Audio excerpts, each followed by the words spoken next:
Great. So now we're going to move to my colleague from DCU, Colm Kearns. Dr. Colm Kearns is actually, he works as the coordinator for the Center for Engaged Research, which is a new center that I'm absolutely thrilled that DCU is coordinated with Professor Ronnie Monk and Professor Kate Irvine. And this center is capturing parts of the characteristics of things that have been part of our school for a long time in terms of engaged research, much of which is often qualitative. And Colm has kindly agreed to talk about some of his own work, his own research in this area, which I find fascinating and is about sports and thinking about media and some of those characteristics, which he originally did his PhD on, as he'll tell you, but that he has continued to do some other collaborative international work. So I'll turn it over to Colm now. Colm, you can share your screen if you'd like. And apologies, by the way, my camera isn't working at the moment. I had hoped to have it fixed by today, but the problem seems to be more complicated than ISS initially thought. That is some tough acts to follow. There's been some really great research here today. It's been fantastic to be a part of it. And I hope my own contribution can add something to what we've already learned so far. So I want to take you on a journey today through my research into the significance of sport and how it's shaped and how it has shaped and has been shaped by my attitudes to qualitative research. And in doing so, I want to outline how my role in the Centre for Engaged Research has helped provide me with a framework to support these attitudes. I think sport's often under-examined or even ignored by areas of academic research despite its global popularity, cultural significance, and increasingly prominent role in the sphere of political economy. I realise not all of you might be fans of sport, and not all of you, like me, are still licking your wounds after seeing England win yesterday. But I feel like as researchers, particularly in my own area, in communications and the humanities, when you're researching cultural significances, social rituals, sport's simply too big to ignore in that regard. You know, it's participated globally by billions of people and impacts on lives and livelihoods of them. So I think there's much to be revealed by examining it through the specific lenses of the issues that it intersects with. And with relation to that today, I'll be largely focusing on football or soccer, for those of you of a North American bent, football's impact on and relationship with social media, race, and national identity. So just to provide a bit of background first, my doctoral thesis, which I done in DCU, which began in 2015 and completed in 2019, focused on the intersection between sport, advertising, and national identity. And I took Tree Mobile, a telecommunications brand with a presence in Ireland, Italy, Hong Kong, and I think a couple of other places. I took their concurrent sponsorship of the Republic of Ireland international men's football team and the Ireland international rugby union team as a case study through which to examine class, masculinity, and the commodification of national identity. And the approach I took to this was multifaceted. It encompassed textual analysis of the televised ads produced for the sponsorship campaigns and the online ancillary material that was produced alongside them, analysis of selected social media reaction to the campaigns, and most pertinently for our purposes today, qualitative interviews with all of the relevant emotional and financial stakeholders in the arrangement. I won't get too deep into this at the moment because it's just to provide background, but the idea that kind of underpinned my research was that while we live in a world that culturally and economically is increasingly globalized, this is in many ways, I suppose, increasing the cultural cachet of a distinct sense of national identity. And I saw sport as the kind of most prominent manifestation of that. And then because of that, it becomes increasingly valuable to advertisers who wish to play on powerful emotions and powerful attachments in order to increase the value of their brand. I began in 2015, and the rapid rise of resurgence of far-right nationalism in 2016 with Brexit and the election of Donald Trump and Jair Bolsonaro and others was appalling to me as a human being, but somewhat gratifying as a researcher to see it touch off some of the things I've been dealing with. So previous examinations of the commercialization of the sport nation nexus had tended to focus predominantly on one or two particular parties in the arrangements. They, you would get, say, examinations of sponsorships imposing itself on a team, and maybe like how fans reacted to this. You might get examination of fans kicking back against commercialization, but you rarely got examinations that kind of took in what I saw as all of the relevant financial and emotional stakeholders. And as a, particularly with fans, the examinations tended to largely focus on them as a, I suppose, like as a, in resistant roles, where you would have fans as a kind of hurdle to be overcome by commercial bodies or sponsors who the fans saw as tainting their more spiritual, for want of a better term, relationship with their chosen team. Whereas I suppose I didn't want to focus solely on that angle, and I was particularly conscious throughout as well, with my attitude towards interviewing all of these groups, of the power dynamic that was there, particularly when I'm dealing with people from the FAI, the Football Association of Ireland, the IRFU, Irish Rugby Football Union, or the sponsorship bodies involved. They're professional people, usually in communications roles in those organizations, who are, I doubt I would be the first academic who's interviewed them, so they'd be somewhat used to it. Obviously, we went through all the usual kind of chains of communication, checks and balances beforehand in terms of informed consent forms and so on. Whereas I was conscious where interviewing fans, which was done in focus groups, so to get more a richer diversity of experience, I was conscious that they may not necessarily be as used to this, and kind of may have a certain feeling of being under the microscope when interviewing a researcher. So as such, I made a conscious decision to kind of hold those interviews in contexts and settings that would be more comfortable and familiar to them. So with the group of rugby fans, I interviewed them in the bar of a local rugby club, and with a group of football fans, I was in one of their homes, and we ordered Chinese that night and kind of talked through the interview over that. And I was struck while conducting the research that often when as I said, my own field is communications, and specifically looking at sport in it, but this is something I'm sure all of you doing qualitative research have encountered, is it's often couched in a context whereby you have a kind of distant past where researchers used to, their research subjects, the peoples they were studying, they used to regard with an almost zoological distance, and techniques like qualitative research, like the co-design that was outlined in the first presentation, are all part of this movement to decrease the distance between the researcher and the subject, and to treat the subjects with more, I suppose, respect for their own agency and for the rich diversity of their experiences. And so this is often the context in which we say, when we're writing up our methodology sections of our papers, we justify our qualitative approach through talking about this.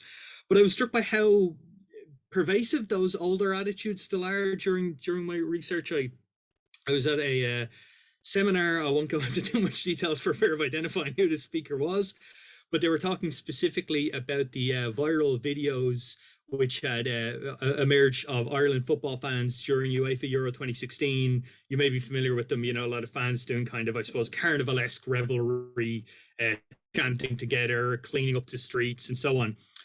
And it was quite an interesting paper, but I remember cautioning the speaker, saying, well, there is a worry that you're taking this small selection of texts in the videos and equating them with the experience of thousands of people who went over to France for the tournament, and indeed millions more at home watching. And there was kind of almost a contemptuous complacency that at the idea that I suppose the fans could be anything else than what was depicted in those videos, and there might be any degree of self-awareness or performativity in what they were doing, or for that matter, that there was any crossover between the researchers in that room talking about these fans and the fans themselves. And as an exception to that, I was someone who had been over to France for the Euros and was also a researcher dealing in sport. It sort of relit the fire under me of the importance of an approach that foregrounded my dual position as fan and researcher, kind of following on from Henry Jenkins in that way.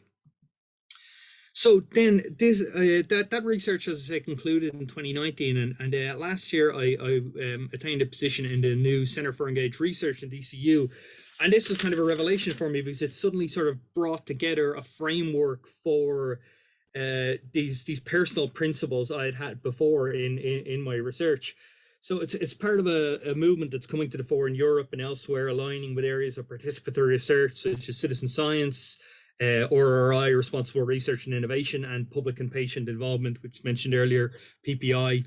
So in that regard, it's about being kind of collaborative, where you take on the quadruple helix of academia, industry, community organizations, and policymakers to kind of develop in terms of developing knowledge and strategies.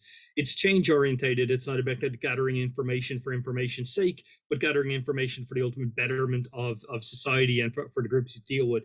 Again, inclusive in recognizing, valuing the expertise of experience, the knowledge of the research subjects and the people involved, and creative in gathering together various different cross-disciplinary, multi-method approaches to various research problems. So it was quite heartening for me to, in the process of researching for and attaining this position, to realize that this is a wider movement and part of a framework there to kind of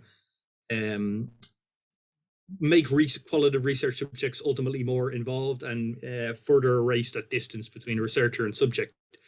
So just to briefly skip over the center itself, its principles on which it's built on here is sharing knowledge. Again, going far from the ivory tower and actually sharing knowledge out to the wider community, building capacity for further engaged research, promoting community university partnerships, addressing social need, again, not just knowledge for knowledge's sake, but gathering knowledge for the betterment of community, co-creating with communities, again, going back to the co-design that was spoken of in the first presentation, and innovation, the cross-disciplinary aspect of it. And just keep those in mind as I discuss this upcoming project now. So this current project, which is subject to funding along with colleagues in DCU's Business School and academics in several UK universities.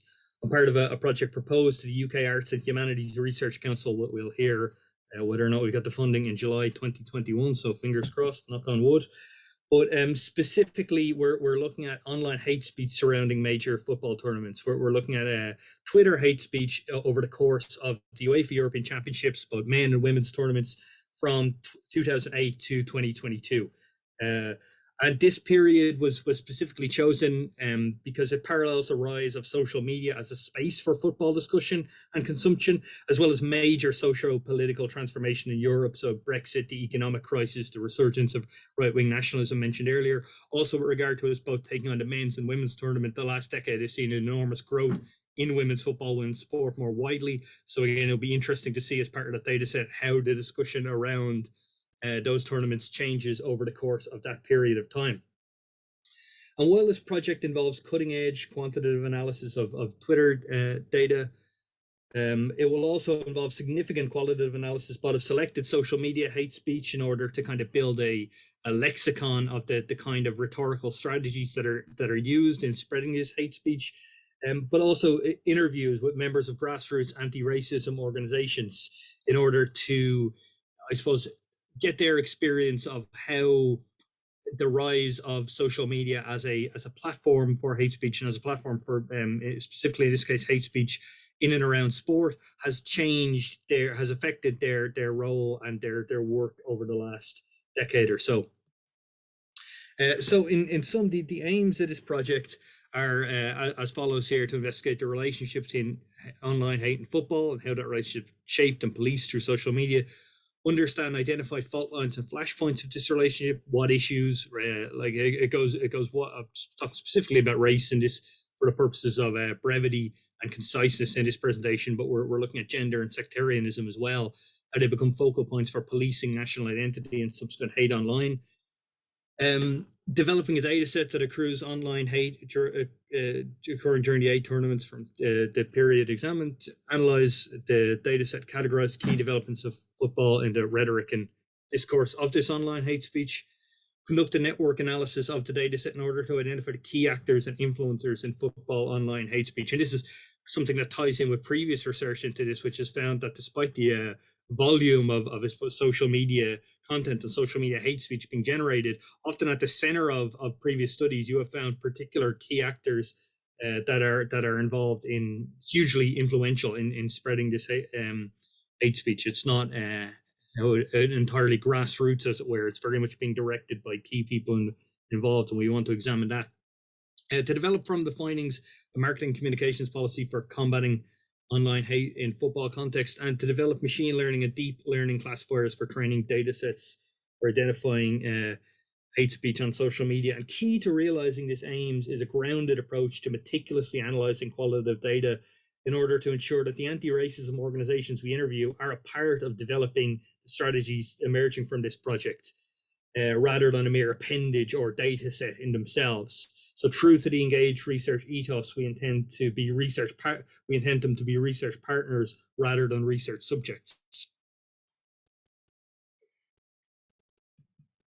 And so just to talk briefly then about the subject at the core of this, which is sport and its relationship with national identity. And I think sport offers a tangible manifestation for the intangible imagined community of the nation. Major sporting events are often a platform for both the celebration and the criticism of underlying ideas of national identity.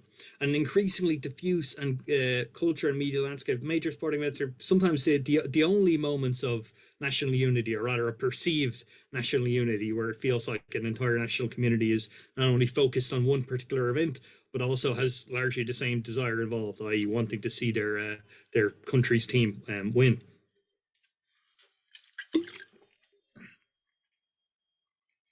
And indeed, with our study looking at the UEFA European Championships, it's interesting to note that when this competition was first proposed in the first proposed actually in the 20s, prior to the World Cup, by Henri Delany, who the trophy is named after, proposed again by his son in the 50s.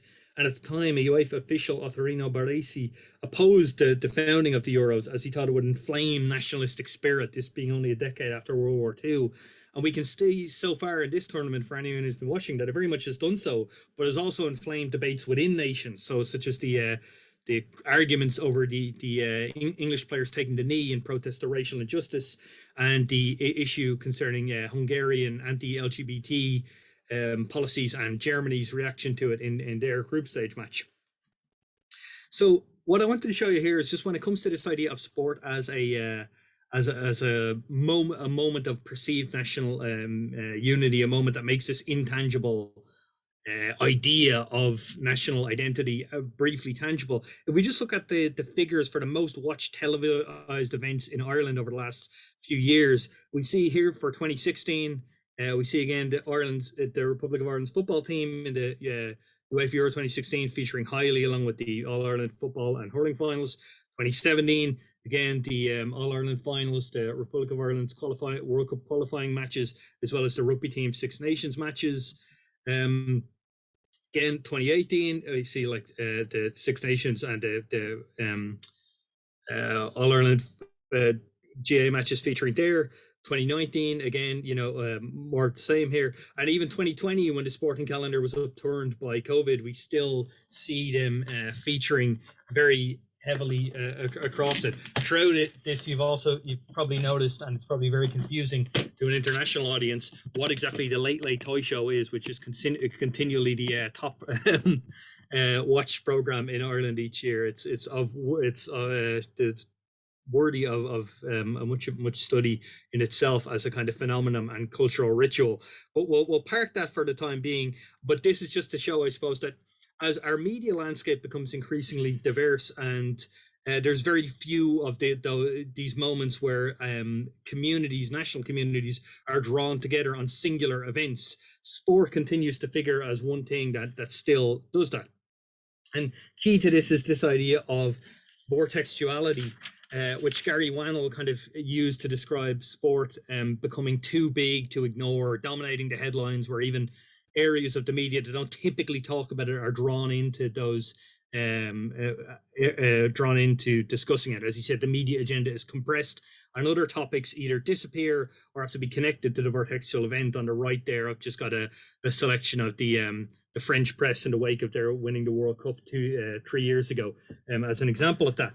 And while Wannell conceived of vortexuality in relation to traditional media, it can be readily applied to social media, where trends dominate discussion despite the theoretical flexibility of a platform. You can theoretically talk about what you want on social media, and yet so often these big events these vortexual events do dominate the discussion there.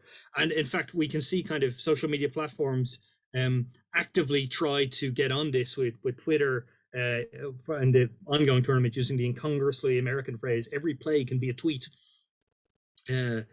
So with national identity and international football, then with international football being so key to national identity, as I've talked about earlier, to take part in the ritual of these events essentially becomes a way of accruing what Gaston Hage calls national cultural capital. He talks about how some people within a particular country are seen as more national than others, more Irish, more English, more Canadian, more American, whatever it might be. So to take part in these rituals is to accrue national and cultural capital. So then we have to ask ourselves, who's allowed to participate in the rituals of supporting the team during these tournaments? And that's where our study comes into, studying how these areas are policed on social media during these tournaments. So social media becomes a platform for the policing of national identity in that way. And we've already seen this so far with a study conducted of social media hate speech directed towards the England team in their 3 matches in the group stage of the tournament, found over 2,000 abusive tweets directed at the players, 44 explicitly racist, 58 what we might call anti-racist, i.e. Quibbling with them, taking the knee. And their second most abused player was Raheem Sterling, a black player who's been at the kind of center of sort of debates around racial post-colonial identity in England before. And for anyone not aware, he's scored almost all of their goals so far in the tournament. Despite this, he's the second most abused player. So that's just a kind of case study of how social media becomes a site for the policing of national identity during these. And just to briefly touch on there, so our approach in looking at this will be systematic literature reviews, critical discourse analysis of hate speech. We're also interviewing members of partner organizations committed to stamping out this and working with them to develop educational workshops, policies, and specific machine learning procedures in which to identify and combat hate speech. So to return then to some of those principles I outlined earlier behind engaged research, and we take it from Yin, that qualitative inquiry is focused on studies generate new understandings of the meaning people give their lives. I think we can see how the project I've outlined with you gels with the core principles of behind that ethos of, I suppose, finding how meaning is given to national identity within a context where certain people's national identity is under attack. So those principles of engaged research earlier, we had collaborative, change-oriented, inclusive, and creative. And we see that this project, collaborative, working with grassroots anti-racist organizations, football governing bodies, social media platforms, change-oriented, aimed at developing new strategies to identify and track hate speech, to stamp it out, inclusive, and taking on board accounts of marginalized outgroups within a national community, to foster a more open and welcoming online and sports spaces, and creative in mixing the depth of qualitative research with the breadth of quantitative research to develop new techniques against hate speech. So in that way, the engaged research approach has sort of underpinned our approach to qualitative research here in an effort to make something truly inclusive and change-oriented.